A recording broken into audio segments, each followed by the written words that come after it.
Seguimos con Julieta Castellanos, Miguel Calix, don Augusto Aguilar en este Frente a Frente. Vamos con la pregunta 63, que ya la hemos repetido, así que su comentario, Dice, rectora. Sí, en este caso lo que uno destaca es que ejercer el sufragio es el porcentaje más alto, y aquí comentábamos que probablemente la elección de este año 2021 va a andar por un 41-43% de participación, porque la gente, este porcentaje de gente ve que esa es su forma. Me gustaría que, aparte de la pregunta que hemos leído, usted así rápidamente le indique a la gente cuál fue la intención de esta pregunta.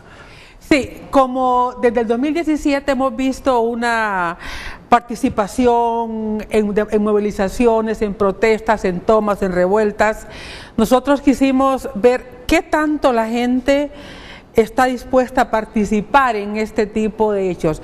¿Van a ser elementos de gobernabilidad o esto es un porcentaje alto que vamos hacia unos movimientos de protesta y a unas movilizaciones que se van a ver cada vez más inmanejables? Era un poco para tomar decisiones, un poco para ver en perspectiva cómo la gente está dispuesta o no a participar y cómo eso puede impactar en la gobernabilidad del país. Esa fue un poco, y también qué tanto apoyo a los procesos de participación ciudadana. Entonces aquí vemos, dice, ejercer el sufragio, que es la barra roja.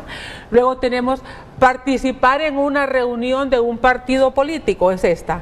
O sea, vemos que entre las dos, si la elevan un poquito, sí, entre las dos estamos hablando de 41 más 16. O sea, ahí hay un nexo. Dice, la tercera, convencer a otros para que voten por usted.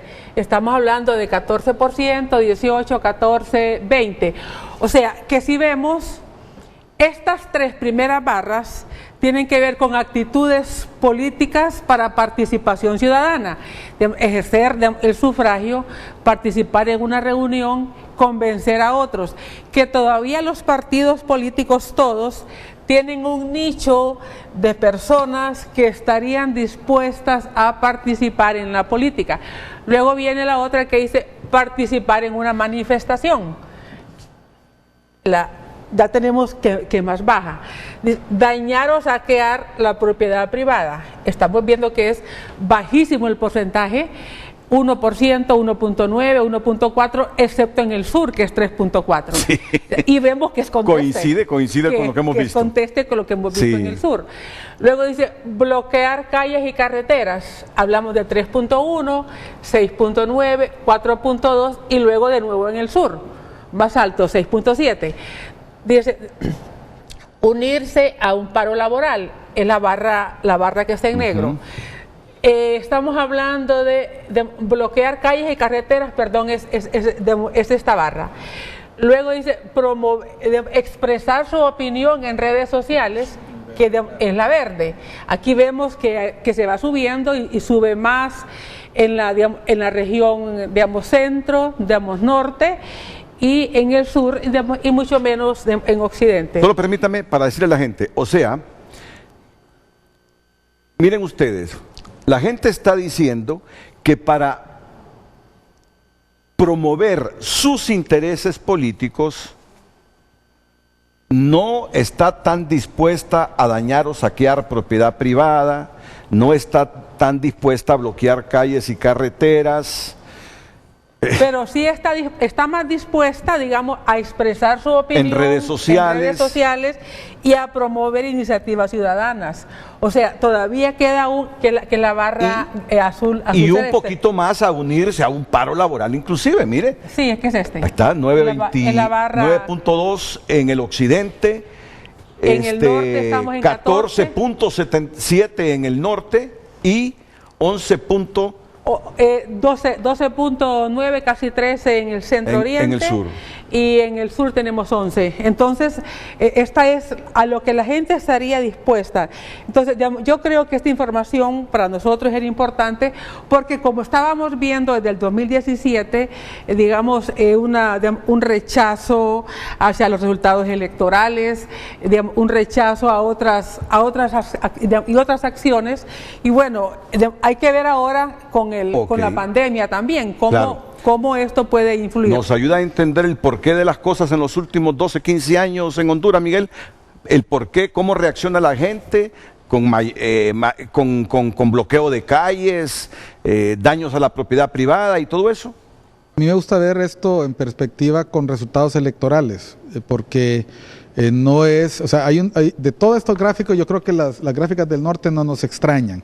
La que nos debe llamar la atención, porque va a ser el predictor de la próxima competencia electoral, es el sur.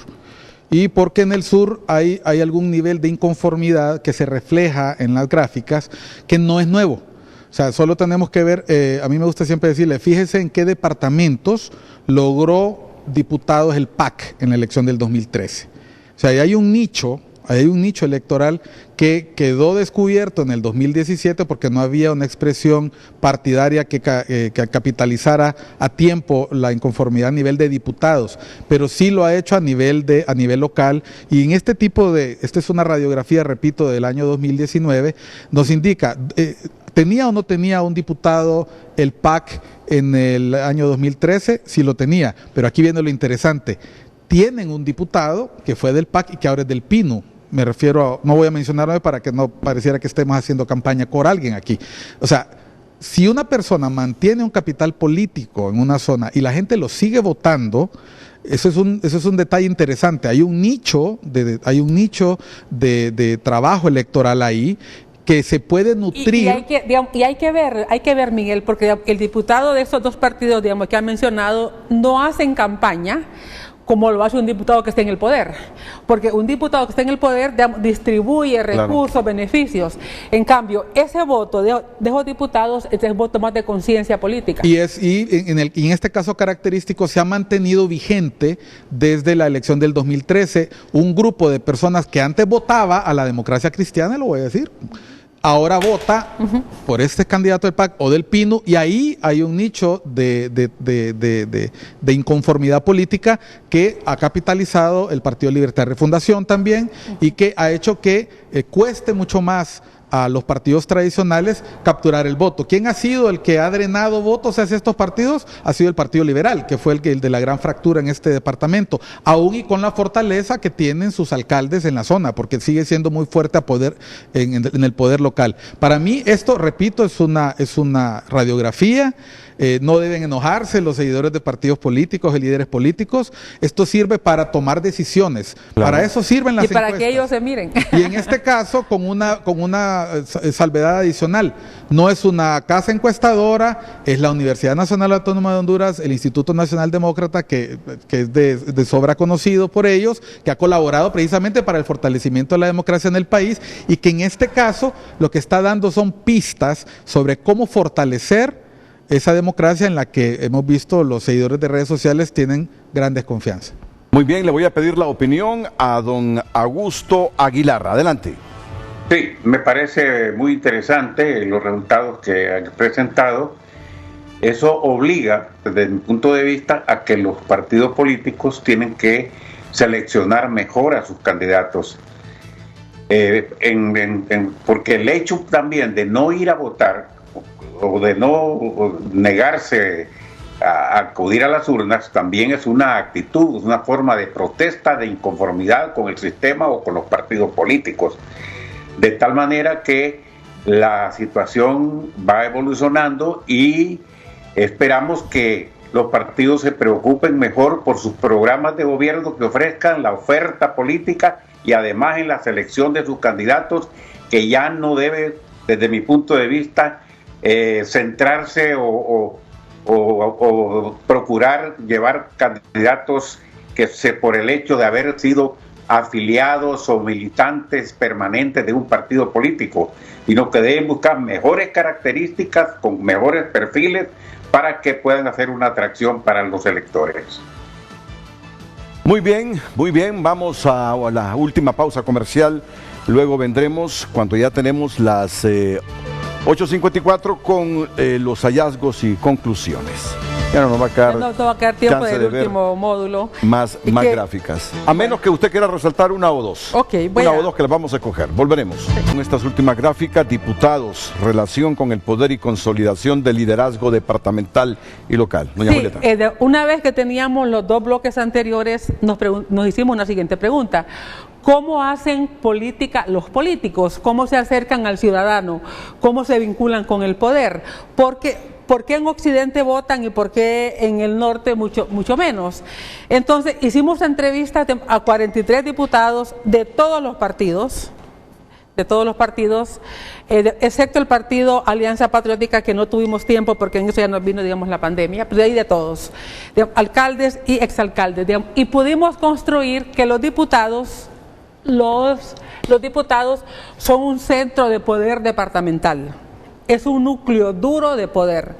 Ese núcleo duro de poder se debilitó muchísimo con el partido, digamos, liberal, pero lo conserva el Partido Nacional y Libre, que también, digamos, heredó un poco de aquellos liderazgos nuevos y otros que heredó de los que fueron del Partido, digamos, Liberal.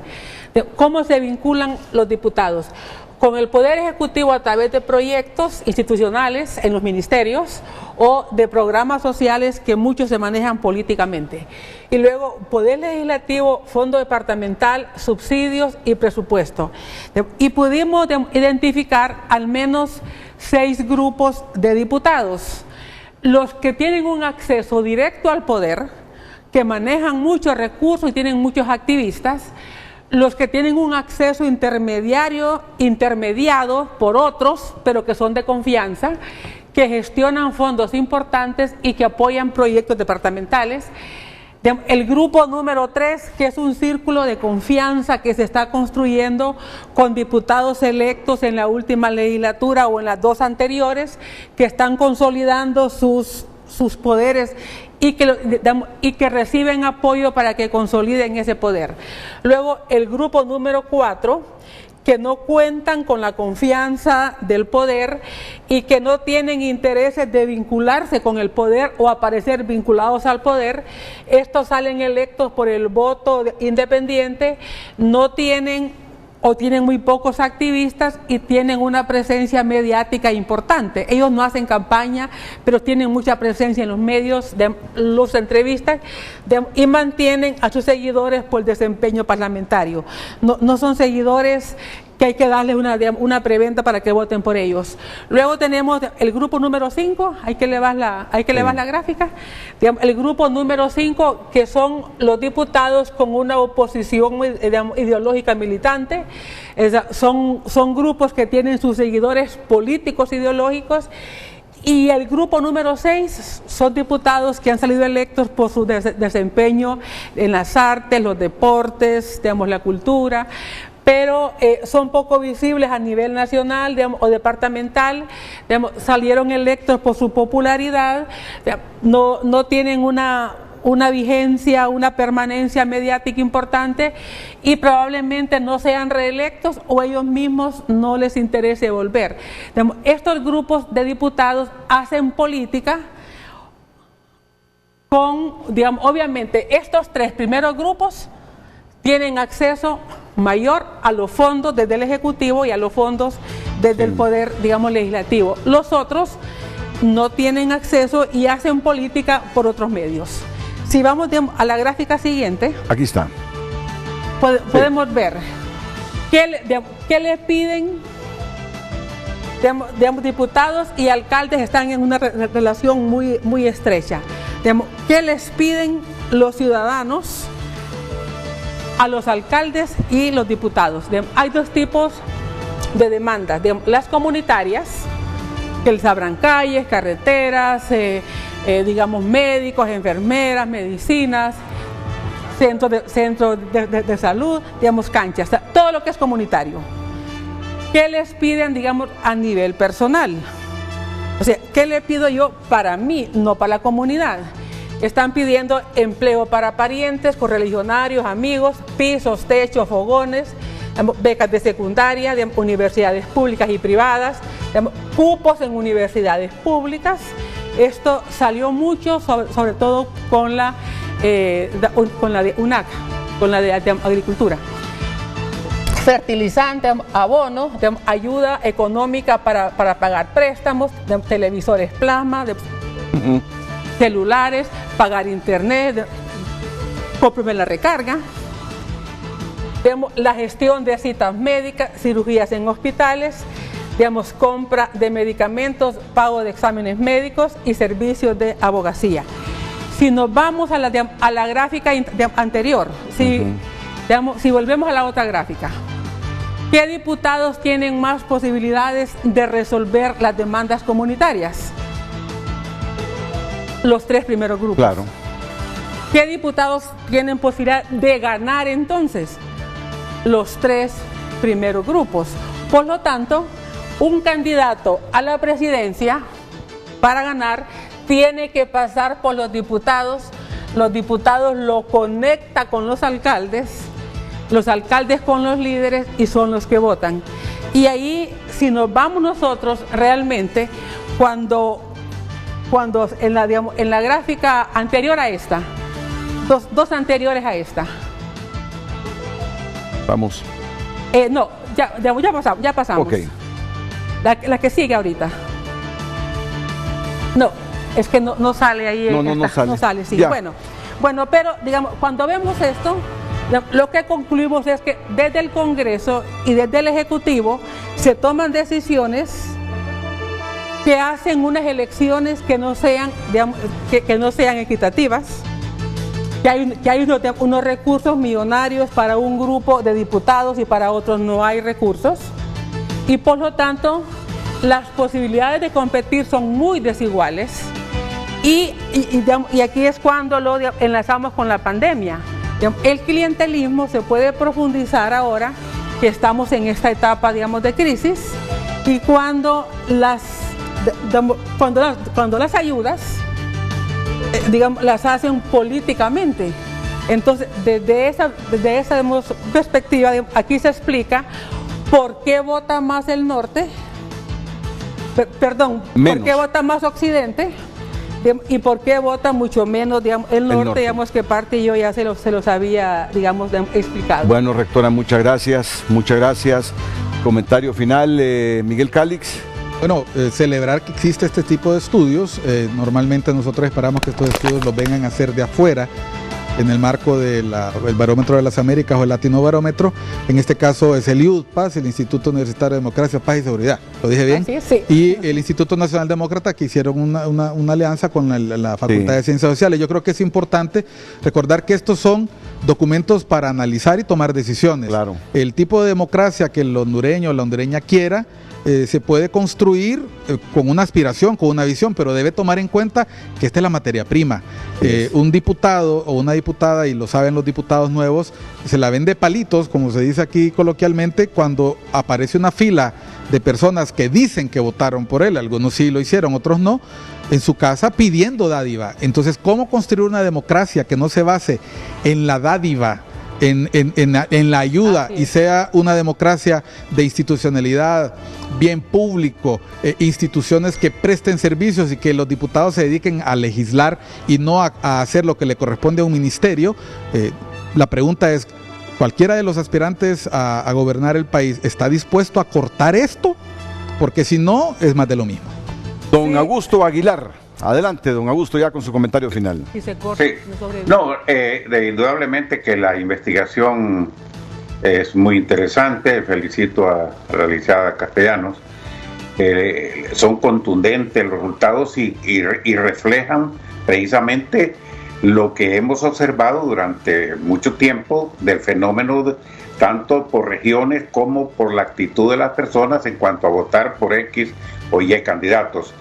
Hay una cuestión que es interesante cuando planteo los diputados y los alcaldes. Cada día los alcaldes reciben el voto más de la ciudadanía en general que el voto partidario en relación a su desempeño. Por eso algunos alcaldes llevan 2, 3, 4, hasta 5 periodos, porque el voto que reciben no es tanto de su partido, sino que de la comunidad en su conjunto. Y la otra, lo que se acaba de plantear, el rol de los diputados. Me parece a mí que en los últimos años se ha confundido.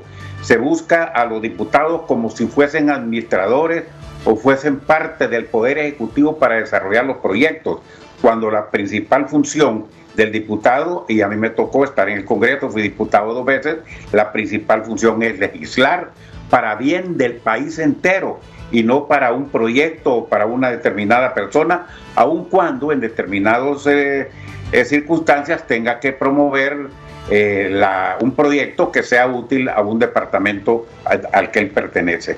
De tal manera que no debemos olvidar que la conducta de los ciudadanos evoluciona, cambia, y los políticos deben estar actualizados, tomando en cuenta investigaciones como las que ahora acaban de presentar. Muchas gracias, don Augusto Aguilar, el doctor Augusto Aguilar. Hallazgo, conclusiones. Quedaría medio cojeando el programa si no leemos un poquito de las conclusiones. Las elecciones primarias son más difíciles y antidemocráticas que las elecciones generales. El oficialismo de los partidos controla y decide quién va como candidato al margen de los resultados. La discriminación y exclusión de género y etnia se produce en las elecciones primarias. Las mujeres compiten en condiciones de mayor inequidad, a menos que sean mujeres cuyas familias vienen de la política. Los políticos han acostumbrado a líderes y dirigentes al clientelismo y es insostenible. Durante la pandemia se está fortaleciendo el clientelismo. El Partido Nacional, por sus estructuras, tiene capacidad de profundizar su presencia en los territorios. El voto rural, más fácil de conquistar porque demanda cumplir las necesidades básicas insatisfechas y se extienden las crisis económicas. El voto urbano es más crítico y demandante de democracia, culpa a los políticos del deterioro en la calidad de vida. Después de 11 procesos electorales, la crisis del sistema político y de la institucionalidad son evidentes. La pandemia del COVID-19 ha dejado en evidencia el fracaso del modelo político e institucional y el modelo económico. La pandemia está profundizando la visión clientelista de los políticos en funciones y de quienes aspiran a gobernar. Se observan propuestas que apuntan a una visibilidad clientelar frente al elector de cara a las elecciones primarias y generales de 2021. ¿Quién ofrece más? Atender la emergencia sanitaria y económica debe ser un tema de Estado, de derechos de la ciudadanía y no de proyectos vinculados políticamente bajo la categoría de dádivas que fomenta el clientelismo político. Autoridades de los partidos no deberían dirigir instituciones del Estado. El presidente del Partido Nacional es ministro de la Secretaría de Desarrollo e Inclusión Social. Este cargo coloca al Partido Nacional en posesión de recursos millonarios y en contacto con los sectores más postergados, beneficiando al partido de gobierno y deformando la relación entre el Estado y la ciudadanía.